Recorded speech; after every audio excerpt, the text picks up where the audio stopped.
जब भी जाते हैं अपन तो अपन भगवान शिव के मंदिर में पालकी लगाकर पैरों को मोड़कर हाथ जोड़कर बैठे रहते हैं।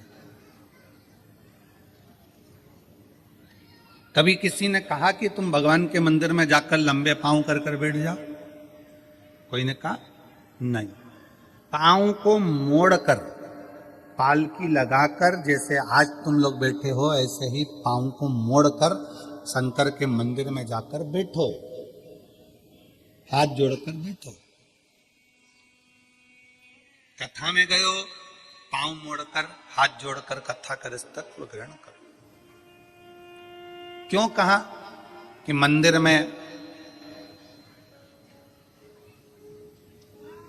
कभी भी अपने पांव लंबे कर कर नहीं बैठना, पांव मोड़कर बैठना। पांव मोड़ने से मतलब है कि मंदिर में जब भी जाना, भगवान के पास जब भी जाना, कथा में जब भी जाना, तो अपने दिल को संसार से मोड़कर परमात्मा के पास लेकर बैठना, तो परमात्मा मिल सकता।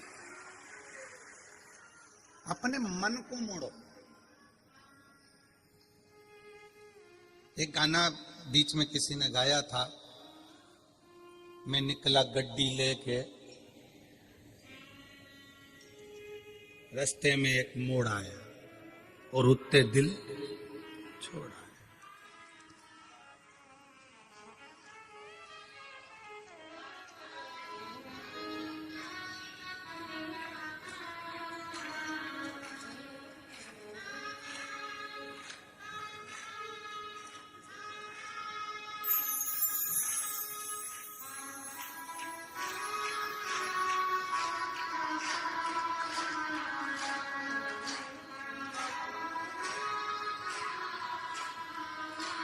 अब वो कहा उस गाने में कि मैं निकला गड्डी लेके, रास्ते में एक मोड़ आया और उत्ते दिल छोड़ आया।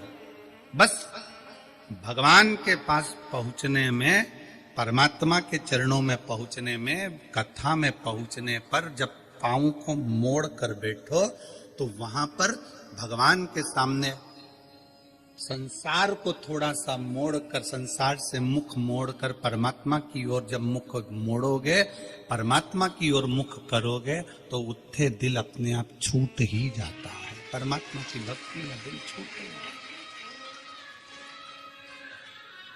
गौ, गुरु और गोविंद, इन तीन के सामने कभी पांव पसार के नहीं बैठा जाता। पांव लंबा कर कर नहीं बैठते। किन किन के सामने? गौ, गुरु और गोविंद, मतलब भगवान।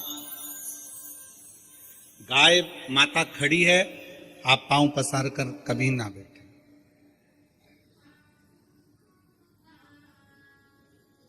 आप सबको मालूम होगा कि कृष्ण अवतार में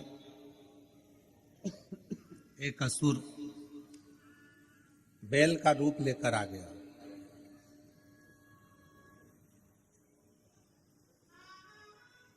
क्यों आया?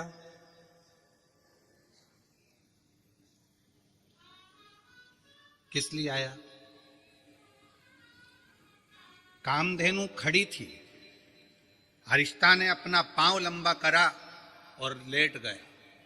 गाय के सामने पांव करा तो ब्रह्मा जी ने उसको श्राप दे दिया कि तू पृथ्वी पर जाएगा, असुर बनेगा। उसने क्षमा मांगी, मेरे को क्षमा कर दो। तो कहा द्वापर में भगवान कृष्ण आएंगे और तेरा संहार करेंगे, तुझे इससे मुक्त कर देंगे। तू बैल का रूप रख लेगा। और भगवान कृष्ण के सामने बैल का रूप रखकर गया। भगवान कृष्ण ने उसको पछाड़कर उसको मुक्त करा। गौ, गोविंद और गुरु, इनके सामने कभी पांव पसार कर मत देखना, कभी पांव लंबा कर कर मत देखना। हम कई लोगों से कहते हैं आप कथा सुनने के लिए जाओ, शिव महापुराण की कथा श्रवण करने के लिए जाओ। अगर शंकर की कथा में जा रहे हो तो तुमको जगह मिले ठीक है, परंतु अगर ज्यादा जगह मिल जाए तो अपने पांव लंबे कर कर कभी मत बैठो। पांव पसार कर नहीं बैठना, पांव समेट कर बैठो। भगवान शंकर के मंदिर में अपन पाँव को मोड़ के बैठते हैं, हाथ जोड़ कर बैठते हैं, क्योंकि अपने दिल को मोड़ना है परमात्मा की ओर, भगवान की। गौ गुरु, गुरु के सामने भी अगर आप पांव पसार कर बैठे हो, पांव लंबा कर कर बैठे हो, गुरु कुछ नहीं बोलेगा, कुछ भी नहीं बोलेगा। गाय भी कुछ नहीं बोलती अगर पांव लंबा कर कर बैठे हो तो, और गोविंद भी कुछ नहीं कहते पांव लंबा कर कर बैठे हो। पर याद रखो, गौ भी नहीं बोलेगी, गुरु भी नहीं बोलेगा, गोविंद भी नहीं बोलेगा। पांव लंबा कर कर बैठे हो तुम, अगर भले बैठे हो पर ये नहीं बोलेंगे, परंतु उसका पाप हमारे माथे पर जरूर चढ़ेगा। इसलिए गौ, गुरु और गोविंद के सामने पांव को लंबा कर कर नहीं, पांव समेट कर बैठना चाहिए, मोड़ कर दिल को परमात्मा में छोड़ना चाहिए और भगवान की भक्ति को धारण करना चाहिए। बोल बम का नारा है सारी समस्या का हल,